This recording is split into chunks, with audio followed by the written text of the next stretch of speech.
इतिहास में एक ऐसे बादशाह की कहानी है जो पढ़ना लिखना नहीं जानता था। एक ऐसा शहंशाह जो जब तक जिया अपने दस्तखत करने के लिए सिर्फ एक निशान बनाता था। लेकिन उसी अनपढ़ बादशाह के दरबार में दुनिया की सबसे बड़ी और सबसे अमीर लाइब्रेरी थी। उसी के हुक्म पर महाभारत और रामायण का फारसी में तर्जुमा हुआ।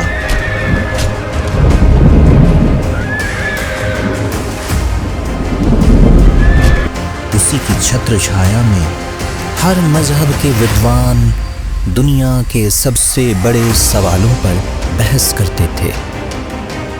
यह कहानी सिर्फ एक विजेता की नहीं है, यह कहानी है एक जिद्दी, बेचैन और जिज्ञासु रूह की, जो ताउम्र उस एक सच की तलाश में भटकती रही जो मजहब की दीवारों से परे हो।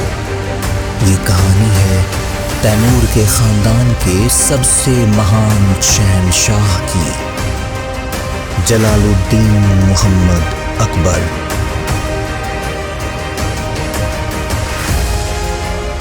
अनकही अनसुनी में आपका स्वागत है। 23 नवंबर 1542 सिंध का वीरान रेगिस्तान, अमरकोट का किला। यहीं एक बेबस सल्तनत से निकाले हुए बादशाह हुमायूं के घर एक बच्चे ने जन्म लिया। उसकी किस्मत में महलों की मुलायमियत नहीं, बल्कि रेगिस्तान की तपिश और सियासी साजिशों के कांटे लिखे थे। वो एक ऐसा शहजादा था जो अपने ही चाचाओं के लिए एक कैदी था, एक शतरंज का मोहरा। वो बच्चा पढ़ना नहीं सीख पाया। कुछ इतिहासकार कहते हैं कि उसे डिस्लेक्सिया था, अक्षर उसे नाचते हुए दिखते थे। लेकिन कुदरत ने उसकी इस कमी को एक असाधारण ताकत से पूरा किया था। उसकी याददाश्त फौलाद की बनी थी। वो जो एक बार सुन लेता था उसे कभी नहीं भूलता था। 14 फरवरी 1556, कलानौर, पंजाब। हुमायूं की मौत की खबर आ चुकी है। दिल्ली का तख्त खाली है और दुश्मन दरवाजे पर खड़ा है। यहाँ ईंटों के एक कच्चे चबूतरे पर एक 13 साल के लड़के की ताजपोशी की जाती है। यही वो लम्हा था जब वो दुनिया के लिए अकबर बना। लेकिन सल्तनत की असली चाबी उसके हाथ में नहीं, बल्कि उसके संरक्षक, उसके अतालिक बैरम खान के हाथ में थी। बैरम खान एक वफादार और काबिल सिपह सलार थे, पर उसकी शख्सियत में एक बेरहम सख्ती थी।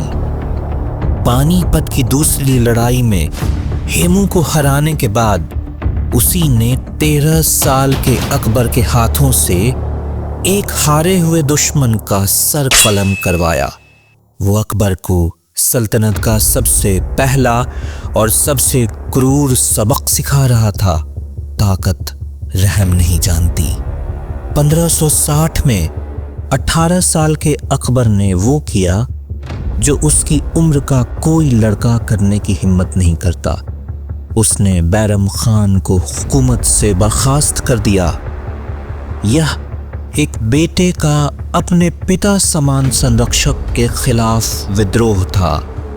यह एक बादशाह का अपनी सल्तनत पर पहला और सबसे मजबूत हक जताना था। अब अकबर सिर्फ नाम का नहीं, काम का शहंशाह था और उसने एक ऐसी सल्तनत का ख्वाब देखा जो सिर्फ तलवार की नोक पर नहीं, बल्कि एक मजबूत निज़ाम पर चले। उसने 2 ऐसे क्रांतिकारी निज़ाम बनाए जो मुग़ल सल्तनत की रीढ़ की हड्डी बन गई। पहला मनसबदारी प्रथा। यह सिर्फ एक मिलिट्री रैंकिंग सिस्टम नहीं था, यह सल्तनत का ऑपरेटिंग सिस्टम था। हर बड़े अमीर को एक मनसब या रैंक दिया जाता था, जिससे उसकी तनख्वाह और उसकी सैन्य जिम्मेदारियां तय होती थीं। इस निज़ाम ने अलग अलग नस्लों जैसे तुर्क, ईरानी, अफगान, राजपूत के सरदारों को एक ही शाही झंडे के नीचे लाकर खड़ा कर दिया। दूसरा, जब्त प्रणाली। राजा टोडरमल की मदद से उसने जमीन का लगान तय करने का एक वैज्ञानिक तरीका बनाया। जमीन को उसकी पैदावार के हिसाब से नापा जाता और लगान 10 साल के लिए तय कर दिया जाता। इस निज़ाम ने किसानों को साहूकारों के चंगुल से बचाया और सल्तनत को एक स्थिर और भरोसेमंद आमदनी दी। इस मजबूत निज़ाम की बुनियाद पर अकबर ने हिंदुस्तान को एक करने का अपना सबसे बड़ा सपना पूरा करना शुरू किया। उसने राजपूतों के साथ जंग भी की और शादियां भी। चित्तौड़ का कत्लेआम उसकी जिंदगी का एक स्याह दाग है, तो वहीं उसकी शादी 2 तहजीबों के मिलन का सबसे खूबसूरत प्रतीक। उसने गुजरात के समंदर को जीता और बंगाल की दौलत को सल्तनत से जोड़ा। पहली बार काबुल से लेकर बंगाल तक और कश्मीर से लेकर दक्कन की दहलीज तक एक ही बादशाह का सिक्का और एक ही इंसाफ चलता था। और इसी सपने को उसने पत्थर में जिंदा किया। फतेहपुर सीकरी उसकी नई राजधानी।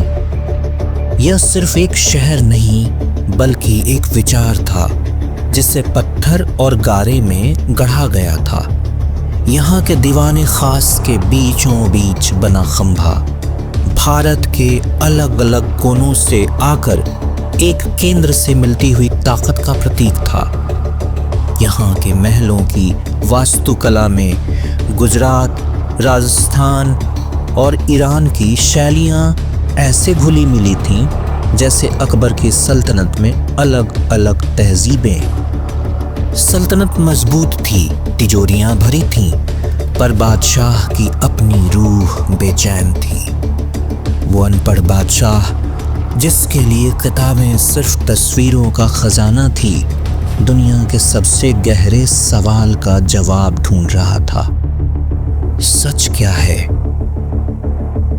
1575 में उसने फतेहपुर सीकरी में इबादत खाना बनवाया। जरा उस मंजर की कल्पना करिए। हर जुम्मेरात की रात वो जगह विचारों के तूफान का केंद्र बन जाती थी। एक तरफ सुन्नी उलेमा थे, दूसरी तरफ शिया आलिम। एक कोने में पुर्तगाली पादरी अपने साथ बाइबल लेकर बैठते थे, तो दूसरे कोने में जैन मुनि और पारसी दस्तूर। अकबर घंटों तक खामोशी से सबकी दलीलें सुनता। वो हर मजहब के दावों को तर्क की कसौटी पर कसना चाहता था, लेकिन इन बहसों ने उसे जवाब देने के बजाय और भी अकेला कर दिया। उसे महसूस हुआ कि हर मजहब खुद को सबसे बेहतर और दूसरों को गलत बताता है। 1578 की एक सुबह शिकार खेलते वक्त उस पर एक अजीब सी कैफियत तारी हुई, एक गहरा रूहानी अनुभव, जिसके बाद वो घंटों तक खामोश बैठा रहा। उसे शायद ये एहसास हुआ था कि खुदा को सिर्फ किताबों या मौलवियों के जरिए नहीं पाया जा सकता। इसी तलाश का नतीजा था दीन-ए इलाही।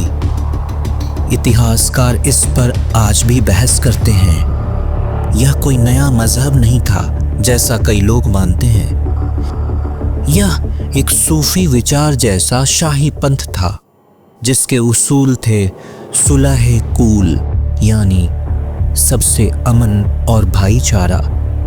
इसका मकसद था कि सल्तनत के वफादार सिर्फ मजहब के नाम पर नहीं बल्कि सीधे बादशाह के प्रति वफादार हों। पर वो बादशाह जो पूरी सल्तनत को एक कर सका, वो अपने ही बेटों को नहीं संभाल पाया। उसके बेटे दानियाल और मुराद शराब की लत में मर गए। उसका अपना बेटा सलीम उसके खिलाफ बगावत कर चुका था। अपनी जिंदगी के आखिरी सालों में वो दुनिया का सबसे ताकतवर और शायद सबसे अकेला इंसान था।